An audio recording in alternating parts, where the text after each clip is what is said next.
വൈകുന്നേരം ചായക്കൊപ്പം കഴിക്കാൻ ഒരു അടിപൊളി പലഹാരമാണ് ഇന്ന് ഷെയർ ചെയ്യാൻ പോകുന്നത്. നമ്മുടെ കൈകളിലുള്ള സാധനങ്ങളൊക്കെ കൊണ്ട് തന്നെയാണ് ഇതുണ്ടാക്കിയിരിക്കുന്നത്. രാവിലെ ഇഡ്ഡലി ഉണ്ടാക്കിയ മാവ് കുറച്ച് ബാക്കി വെച്ചാൽ നമുക്ക് വൈകുന്നേരം ചായക്കൊപ്പം ഇതുണ്ടാക്കിയെടുക്കാം. എളുപ്പത്തിൽ ഉണ്ടാക്കാൻ പറ്റിയ ഈ പലഹാരം എങ്ങനെ ഉണ്ടാക്കാമെന്ന് നോക്കണ്ടേ? അപ്പോൾ ഡിയേഴ്സ്, വെൽക്കം ടു തണ്ട കിച്ചൺ റെസിപ്പീസ്. ഞാനിവിടെ രാവിലെ ഇഡ്ഡലി ഉണ്ടാക്കിയതിൻ്റെ ബാക്കി മാവ് കുറച്ചിവിടെ എടുത്തു വെച്ചിട്ടുണ്ട്. ഇതിലേക്ക് ചേർക്കാനുള്ള കുറച്ച് ചേരുവകൾ എണ്ണയിൽ വാട്ടി തയ്യാറാക്കിയെടുക്കാം. അതിനുവേണ്ടി ഞാനിവിടെ ഒരു പാൻ ചൂടാക്കിയിട്ടുണ്ട്. അതിലേക്ക് 1 ടേബിൾ സ്പൂൺ വെളിച്ചെണ്ണയോ അല്ലെങ്കിൽ നിങ്ങൾ ഉപയോഗിക്കുന്ന ഏതെങ്കിലും എണ്ണയോ ചേർക്കുക. അത് ചൂടായി കഴിയുമ്പോൾ 1/2 ടീസ്പൂൺ കടുക് ചേർത്ത് പൊട്ടിക്കുക. കടുക് പൊട്ടി തുടങ്ങുമ്പോൾ തന്നെ 1/4 ടീസ്പൂൺ ചെറിയ ജീരകവും കൂടി ചേർത്ത് നല്ലതുപോലെ പൊട്ടിച്ചെടുക്കുക. കടുകും ഉലുവയും പൊട്ടിക്കഴിയുമ്പോൾ പൊടിയായി അരിഞ്ഞ 1 ടീസ്പൂൺ ഇഞ്ചിയും എരിവിനാവശ്യമുള്ള പച്ചമുളക് ചെറുതായി കൊത്തിയരിഞ്ഞതും കൂടി ഇതിലേക്ക് ചേർക്കാം. എണ്ണയിൽ കിടന്ന് നല്ലതുപോലെ ഒന്ന് മൂത്ത് വരുന്നത് വരെ വഴറ്റി കൊടുക്കാം. പച്ചമുളകൊക്കെ നല്ലതുപോലെ ചൂടായി നിറം മാറി തുടങ്ങുന്നത് വരെ വഴറ്റി കൊടുക്കാം. ഇനി ഇതിലേക്ക് ചേർക്കാനുള്ളത് കുറച്ച് സവാളയും പിന്നെ അത്യാവശ്യം വേണ്ട വെജിറ്റബിളുമാണ്. വെജിറ്റബിൾ നമുക്ക് ഇഷ്ടമുള്ളത് ചേർക്കാം കേട്ടോ. ഞാനിവിടെ 1 ടേബിൾ സ്പൂൺ അളവിൽ കൊത്തിയരിഞ്ഞ സവാളയും 1.5 ടേബിൾ സ്പൂൺ ക്യാരറ്റും 1 ടേബിൾ സ്പൂൺ ക്യാപ്സിക്കവും കൂടി ഇതിലേക്ക് ചേർത്തിട്ടുണ്ട്. മീഡിയം ഹീറ്റിൽ ഇതെല്ലാം ഒന്ന് സോഫ്റ്റ് ആകുന്നത് വരെ വഴറ്റി കൊടുക്കാം. ഇതെല്ലാം ഒന്ന് നല്ലതുപോലെ വാടിക്കിട്ടണം. ഇതിലേക്ക് ആവശ്യമായ കുറച്ച് ഉപ്പ് ചേർത്ത് കൊടുക്കാം. അപ്പോൾ ഇതെല്ലാം നല്ലതുപോലെ വേഗത്തിൽ വാടിക്കിട്ടും. ഈ ചേരുവക്ക് ആവശ്യമായ ഉപ്പാണ് കേട്ടോ ചേർക്കേണ്ടത്. ഇഡ്ഡലി മാവിൽ ഉപ്പ് ചേർത്തിട്ടുള്ളത് കൊണ്ട് ഇതിലേക്ക് വേണ്ട ഉപ്പ് മാത്രം ഇപ്പോൾ ചേർത്താൽ മതിയാകും. ഇതിപ്പോൾ ഏകദേശം ഹാഫ് കുക്കായിട്ടുണ്ട്. നമുക്കിതിലേക്ക് ഇനി കുറച്ച് മുരിങ്ങയില ചേർത്ത് കൊടുക്കാം. മുരിങ്ങയില ഇതിപ്പോൾ എൻ്റെ കയ്യിലുണ്ടായതുകൊണ്ടാണ് ചേർക്കുന്നത്. മുരിങ്ങയില കയ്യിലില്ലാത്തവർക്ക് ഉലുവ ചീരയോ അല്ലെങ്കിൽ മല്ലിയിലയോ പൊടിയായി അരിഞ്ഞ് ചേർക്കാം. നമ്മൾ കറി വയ്ക്കാൻ ഉപയോഗിക്കുന്ന പച്ചച്ചീരയുടെ ഇല എടുത്ത് പൊടിയായി അരിഞ്ഞ് അതും ഇതിലേക്ക് ചേർക്കാവുന്നതാണ് കേട്ടോ. നമ്മൾ കുറച്ച് ഇല ചേർത്ത് ഉണ്ടാക്കുന്നത് വളരെ നല്ലതാണ്. ഇലകളൊക്കെ നമ്മുടെ ശരീരത്തിന് വളരെ നല്ലതാണ്. ഒരു ഇലയും കിട്ടിയില്ലെങ്കിൽ കുറച്ച് കറിവേപ്പിലയെങ്കിലും പൊടിയായി അരിഞ്ഞ് ഇതിലേക്ക് ചേർക്കുക.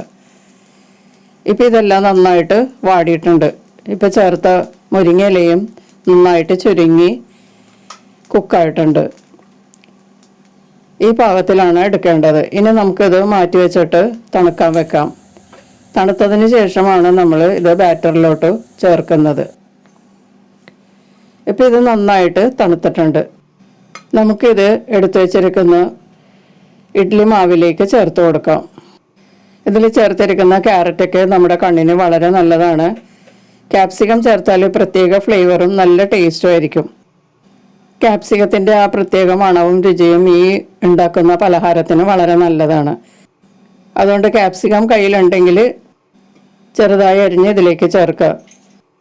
പിന്നെ ഇതിലേക്ക് വേണമെങ്കിൽ മഷ്റൂം, കോളിഫ്ലവർ, ബ്രൊക്കോളിയും ഒക്കെ പൊടി പോലെ അരിഞ്ഞ് ഇതിലേക്ക് വാട്ടി ചേർക്കാവുന്നതാണ്. വളരെ നല്ലതാണ് അതുപോലെയൊക്കെ ചേർത്താൽ. ഇതിപ്പോൾ എൻ്റെ കയ്യിലുള്ള വെജിറ്റബിൾസ് മാത്രമാണ് എടുത്തിരിക്കുന്നത് കേട്ടോ. ഇനി എല്ലാം കൂടി നല്ലതുപോലെ ഒന്ന് മിക്സ് ചെയ്ത് കൊടുക്കാം. ഇപ്പോൾ ചായ പലഹാരത്തിനുള്ള മാവ് റെഡി ആയിട്ടുണ്ട്. നമുക്കിത് കുറച്ച് നേരം മാറ്റി വയ്ക്കാം. ഇനി ഇത് വേവിച്ചെടുക്കാനുള്ള പാൻ ചൂടാക്കിയെടുക്കാം. ഞാനിവിടെ ഒരു കുഴിയപ്പച്ചട്ടിയിലാണ് ഇത് ഉണ്ടാക്കാൻ പോകുന്നത്. ഈ കുഴികളിലൊക്കെ അല്പം എണ്ണ ഒന്ന് തടവി കൊടുക്കാം. എണ്ണ ഒഴിച്ച് പൊരിച്ചെടുക്കേണ്ട ആവശ്യമില്ല. നമ്മളൊന്ന് പതിയെ ഇതിലൊട്ടിപ്പിടിക്കാതിരിക്കാൻ അല്പം എണ്ണ ഒന്ന് തടവി കൊടുത്താൽ മാത്രം മതി. എണ്ണ ഒഴിച്ച് കൊടുക്കേണ്ട ആവശ്യമില്ല. വളരെ കുറച്ച് എണ്ണ കൊണ്ടാണ് നമ്മൾ ഈ പലഹാരം ഉണ്ടാക്കുന്നത്. എണ്ണയിൽ മുക്കി പൊരിച്ചെടുക്കുന്ന പലഹാരത്തിനേലും വളരെ ടേസ്റ്റാണിത്. എണ്ണ തടവിയതിന് ശേഷം നമുക്കിതിലേക്ക് തയ്യാറാക്കി വെച്ചിരിക്കുന്ന മാവ് ഒഴിച്ചു കൊടുക്കാം. സ്റ്റൗ ലോ ഫ്ലെയിമിലോട്ട് മാറ്റിയിട്ട് വേണം നമ്മൾ ഈ ബാറ്റർ ഒഴിച്ചു കൊടുക്കാൻ. പിന്നെ ഓരോ കുഴിയിലും ഒത്തിരി നിറയെ ഒഴിച്ചു കൊടുക്കരുത്. ഇത് ഓവർഫ്ലോ ചെയ്യും. തന്നെയുമല്ല ഈ കുഴികളൊക്കെ അടുപ്പിച്ചിരിക്കുന്നത് കൊണ്ട് തമ്മിൽ മുട്ടിപ്പോകാനും സാധ്യതയുണ്ട്. ഇപ്പം ഞാൻ ഒഴിച്ചു കൊടുത്തത് കുറച്ച് കൂടുതലാണ്. ഇനി നമുക്കിത് മൂടി വെച്ച് 7 മിനിറ്റ് അല്ലെ 8 മിനിറ്റ് ലോ ഫ്ലെയിമിൽ വേവിക്കാം. ഇതിപ്പോൾ ഞാൻ 7 മിനിറ്റ് കഴിഞ്ഞിട്ടാണ് എടുക്കുന്നത്. ഇതിൻ്റെ താഴെ ഭാഗമൊക്കെ നല്ലതുപോലെ ഗോൾഡൻ യെല്ലോ കളറായിട്ട് മുരിഞ്ഞ് കിട്ടിയിട്ടുണ്ട്. ഉള്ളൊക്കെ നല്ലതുപോലെ വെന്തിട്ടുണ്ടാവും. നമ്മൾ ഇഡ്ഡലിയൊക്കെ ഉണ്ടാക്കുന്നത് പോലെ തന്നെ ഇത് നല്ലതുപോലെ വെന്തിട്ടുണ്ട്. 7 മിനിറ്റ് അല്ലെങ്കിൽ 8 മിനിറ്റ് വരെ വേവിക്കാം.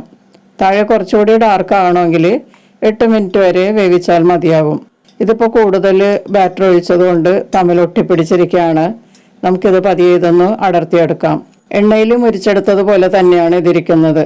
നമുക്കിതുപോലെ ബാക്കിയുള്ളതും കൂടി വേവിച്ചെടുക്കാം. അപ്പോൾ ഇഡ്ഡലി മാവ് കൊണ്ടുള്ള പലഹാരം ഞാനെല്ലാം റെഡിയാക്കി എടുത്തിട്ടുണ്ട്. നല്ല സോഫ്റ്റാണ്, പുറം നല്ല ക്രിസ്പിയാണ് കേട്ടോ, ഉള്ള നല്ല സോഫ്റ്റുമാണ്, നന്നായിട്ട് വെന്തിട്ടുണ്ട്. ഉള്ളെല്ലാം നല്ല പഞ്ഞി പോലെ വെന്തിട്ടുണ്ട്, നല്ല സോഫ്റ്റുമാണ്. വളരെ ഹെൽത്തിയുമായിട്ടുള്ളൊരു സ്നാക്കാണിത്. ചായയുടെ കൂടെ കഴിച്ചാൽ നമുക്കിത് എത്ര കഴിച്ചാലും മതിയാവില്ല. കാണുമ്പോൾ തന്നെ കൊതി തോന്നും നമുക്കിത് കഴിക്കാനായിട്ട്. ഇതിൻ്റെ കൂടെ പ്രത്യേകിച്ച് മുക്കി തിന്നാനൊന്നും ആവശ്യമില്ല. ചട്നിയോ സാമ്പാറോ അതുപോലെ ചട്നിപ്പൊടിയോ ഒന്നും വേണ്ട, നമുക്കിത് വെറുതെ കഴിക്കാം. എത്ര വേണേലും കഴിക്കാം കേട്ടോ. അപ്പോൾ കുറച്ച് ഇഡ്ഡലി മാവുണ്ടെങ്കിൽ നമുക്ക് വളരെ എളുപ്പത്തിൽ ഈ പലഹാരം ഉണ്ടാക്കിയെടുക്കാം. അപ്പോൾ എല്ലാവരും ഒന്ന് ഉണ്ടാക്കി നോക്കണം കേട്ടോ.